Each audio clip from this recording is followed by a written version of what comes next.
Rainbow Family Life Stories by Jodey Bateman. Interviews with Rainbow Family of Living Light folks conducted between 1977 and 2008. Scanned in 2018. Jodey Bateman may be contacted on Facebook. 15.E.Jackson.Unicorn1. The Gathering of the Tribes in 1968, one of two. Jackson discusses the 1968 gathering near Nederland, Colorado, which was the forerunner of the 1972 Rainbow Gathering. He also discusses many other matters of counterculture history. Jackson Unicorn, Jack. I don't use the name unicorn except at rainbow gatherings. If I introduced myself to people in town like that, they'd get confused. I was born December 25, 1942, in Rochester, New York. My father was a white-collar executive type for Taylor Instrument Company. My mother was a housewife. Those were the days that women didn't have to work. When I was 18, I went into the Navy for 4 years.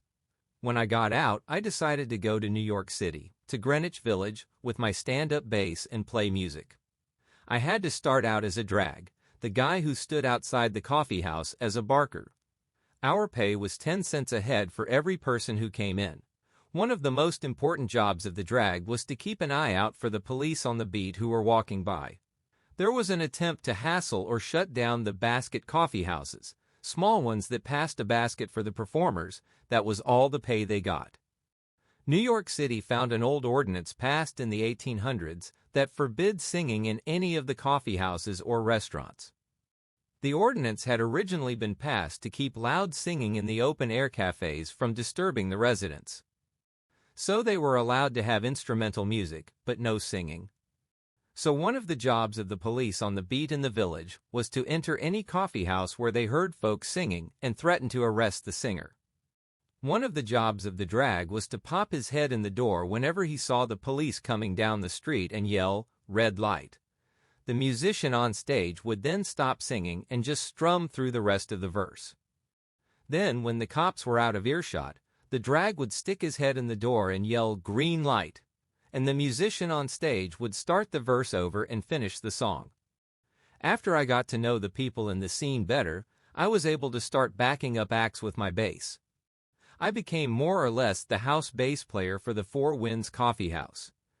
I was in Greenwich Village for about 9 months until the New York scene got to be too much, and we split for Haight-Ashbury in October 1966. The word on the street was, the Haight was the happening place to be.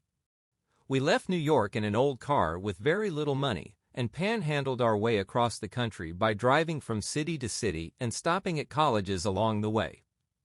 We would approach other young people, tell them we were going to Haight-Ashbury and ask for spare change. Most of the hipper college kids had heard of Haight-Ashbury and were glad to give money to us, saying they wished they could come too. 3 women came along with us. Haight-Ashbury in those days was the foundation of what the family is today. Love and caring and sharing all you had with your brothers and sisters was what was considered hip behavior. To think of it in retrospect, it wasn't that beautiful. There was a lot of speed freaks, but it was the acid heads who were putting out the message, God is love. Do your own thing, share with others. I'm sure I remember seeing Barry when I was in the Haight, because he hung out with a guy named Gandalf who I knew. I was in Haight-Ashbury until January 1967, when I went back to Denver with a woman I was living with, one of the sisters who came along with us to Haight. I wound up staying in Denver and helping to build the Denver branch of the Family Dog Concert Hall, which is still there. We remodeled an old dance hall place into a psychedelic ballroom. I got a job working in the light show after it was completed. I got to do lights for almost all the big underground groups.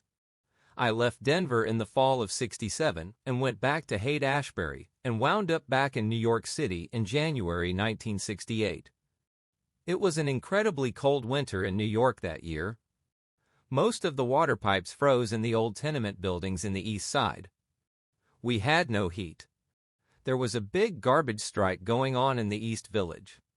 There was mountains of garbage in the middle of the street. So we did some dope deals and raised money to go to Coconut Grove, Florida to get out of the cold and the garbage. Florida is where I met up with Don Kelsey. He said, "I'm lonely and I'm calling a gathering of all my brothers and sisters on Sugarloaf Mountain in Colorado.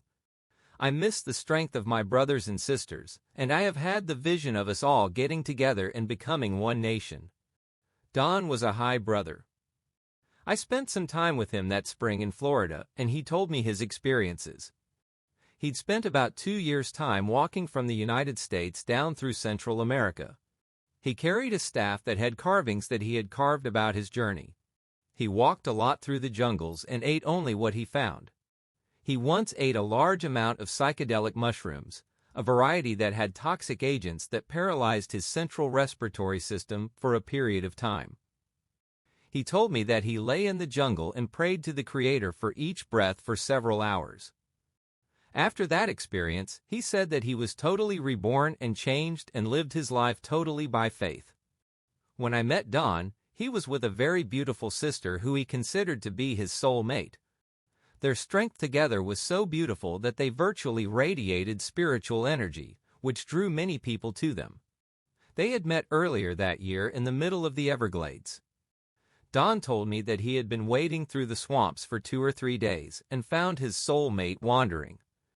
She came out of the cypress trees and they met. Don asked me to put out the word when I went back to New York City for everybody to journey to Colorado and meet on Sugarloaf Mountain in June. We called it the Gathering of the Tribes. I spent so much time in New York putting out the message to people that I missed the big gathering day. I crashed at one of the motherfuckers' places in New York. They were very prevalent on the streets. It was hard not to see them. I think originally, STP John and Little Brother were some of the folks who the motherfuckers took care of, like giving them a place to crash and some food. STP John may have been only 19 at the time. A lot of people thought we were gathering because it was the end of the world, that the asteroid Icarus was hitting the Earth. That wasn't part of the message I gave. Many people gathered for the day in June the asteroid was supposed to hit and then left. Barry says thousands were there. A core group of 100 people stayed for the rest of the summer after the others left. They included the original STP family and Barry and Sonny she was with running Bear then. Also Bear, who was from New York, was there. He was in on the motherfuckers' scenes. Some of us wintered in Boulder. The only job I had from 68 to 70 was when the Boulder cops grabbed me that fall and scraped some pot off my teeth after I ate 3 joints to get rid of the evidence. So I got a job washing dishes for 3 months to get probation. Boulder was clean and nice and the mountains were beautiful. The cops were fairly mellow and there was very few hard drugs. And New York and San Francisco had degenerated, so we said, why stay in these big ugly cities when we can be in this nice place? We all came back together that spring and camped in the same place again, Peaceful Valley. By 69, the STP family had grown quite a bit bigger, at least 30 people by then. Their camp was called Buccaneer Camp. Through that period of time, their choice of drug changed from psychedelics to alcohol. The 3 major leaders or influences were STP John, Little Brother, and Bishop in my estimation. Sometimes STP John wore a toy cap gun and cowboy hat. He was very much a Peter Pan kind of guy. I remember once on the hill in Boulder, the cops were accosting STP John and Little Brother for wearing pants with big holes in the butt. They told them they would arrest them if they didn't wear underwear, so no one would see their rear ends. So Little Brother and STP John somehow acquired pairs of jockey shorts and wore them on the outside over their levis. I met Barry in 68, but I didn't get close to him until 69. He hitched back to Boulder and we wound up camping at a place called Lost Lake with another guy and a sister. This was in July 1969. We weren't as hip to the proper survival methods in those days. We made the mistake of drinking water out of the lake and we all got dysentery. I didn't get it as bad as the others because I have a pretty strong stomach. We moved camp down from the lake to along a creek that ran out of the lake. I remember sitting on a rock in the middle of the stream for many hours. Barry was sitting on a rock downstream from me for many hours also. I don't know what Barry experienced that day, but I had a whole series of visions of the family rising and growing very large, as it is now. Barry left Boulder that summer. I left Boulder in the fall of 1969, with other hippies in a spiritual quest, and encountered a New Age survival group in Los Angeles, based on a master who had lived in Japan and died in 1956, Meishu-sama. It was called the Johrei Fellowship. It was basically a spiritual healing group. After I joined that, I moved into a family of people in Echo Park in L.A. who dealt in hash and promoted concerts. In December 1969, I moved into a commune in Joshua Tree, California. After wintering there, I went to Eugene, Oregon in February 1970, where I saw Barry again. I returned to Boulder April 10, 1970, and met Nina, my first wife, that day. Meishu-sama gave knowledge of how to channel light to grow plants. So, being interested in that, Nina and I coordinated a big community garden. It was on an old hotel ruins. People were camping there. An Episcopal minister, Father McGuinn, helped out. He was the one who married me and Nina. He used to let hippies crash in the church. Some of his congregation were really upset because once hippies were making love on the altar. In June 1970, STP John died. The STP family had been hanging out in a house in Boulder that they felt was their turf. There was 2 men that took over an upstairs apartment in the house. They were not allowing any of the STP family to come there anymore. STP John became very angry at the brothers in this apartment. On the day he died, he had gotten very drunk on whiskey, which was unusual. He usually drank wine. He decided to confront these individuals, and Bishop couldn't talk him out of it. John insisted on going upstairs to confront these 2 people alone.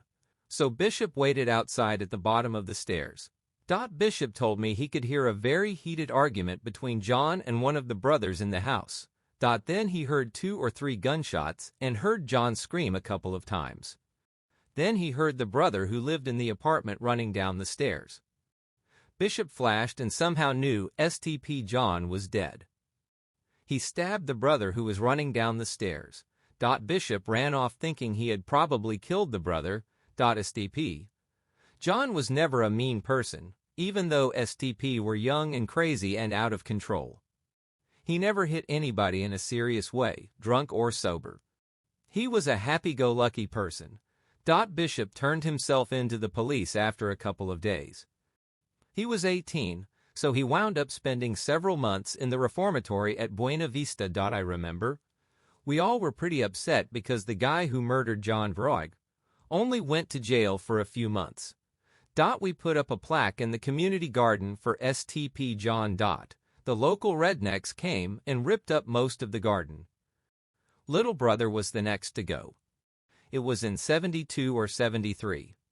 He had hooked up with a really beautiful sister, and they had just had their first child. Little brother and a bunch of STP family got together to have a blowout to celebrate the birth. He was happy as a lark. He decided to shoot up some smack, which was something he did very rarely. It was a big mistake. He misjudged the dosage and OD'd. Bishop died around 76 in the fall. He might have been 25 then. He had been hassled a lot by the police for months, and had been in jail for short periods of time. He was walking down the street holding a whole gram of MDA. A squad car stopped and called him over. He decided to eat the whole gram of MDA, which was 3,000 hits. The police searched him and let him go. He was able to make it to the house of some friends of mine. He was still coherent enough at that point to tell the people what happened. He said he knew he was dying but not to bum out, because he was ready to go. He said he was going to the spiritual place. He hugged everybody and died within a few minutes. I stayed in Boulder until 1975, with excursions to gatherings in India and other places. I met Fantuzzi at an ashram in India in fall 1971. He was traveling with a bunch of rainbow-type hippies who called themselves the Rainbow Gypsies. We were in India to see Guru Maharaji, the little 13-year-old guru. His father had been a guru and died and passed the lineage on to his youngest son, who was Guru Maharaji. Maharaji had come to the U.S. in the summer of '71 because some Boulder freaks did some coke deals to pay for his plane ticket. As it turns out, Maharaji wasn't a real master. It was a scam by his mother. Later on, he married one of his foxiest disciples and disbanded the whole trip. There was something happening, though, when they gave you the initiation. Receiving knowledge, they called it. You saw astral colors and heard celestial bells. The Mahatmas were working through him. Back in Boulder, my wife Nina and I had our first child, a son named Baba, on April 16, 1972. We started a renegade branch of the Johrei Fellowship with close friends of mine. It exploded into a big group after the first official rainbow gathering near Granby, Colorado in July 1972. I personally never made the gathering at Granby because on July 1st we started moving on to a 10-acre farm 15 miles north of Boulder that became a center for our healing fellowship. Barry and the group around him had wanted to stage a gathering like the one on Sugarloaf Mountain in 1968, only bigger. They expected about 5,000 people, and they were blown away when they got 20,000. We were planning to join the gathering on the 4th, but we heard from people coming back from the mountain that it was surrounded by National Guard. After the gathering, hundreds of freaks came to Boulder, and Fantuzzi showed up at one of our weekly Johrei meetings with about 75 rainbows who had come off the mountain. At least 50 of them decided to stay in Boulder and become members of the Johrei Fellowship. A bunch of them wound up starting a 5-acre farm near us making honey, Madhava honey. It became famous around Boulder. So our group grew from about 20 people to about 70 to about 200 within a year. A lot of people who had received knowledge from Guru Maharaji joined us. It was very loose, totally different from the more regimented Los Angeles Fellowship.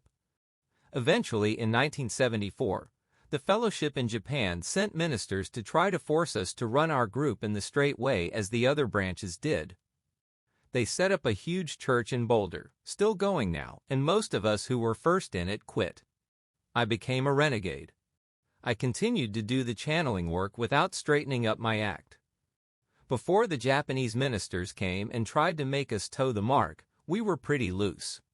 We smoked dope at meetings and stuff. The interesting thing is our hippie group had more incredibly miraculous healings than other groups.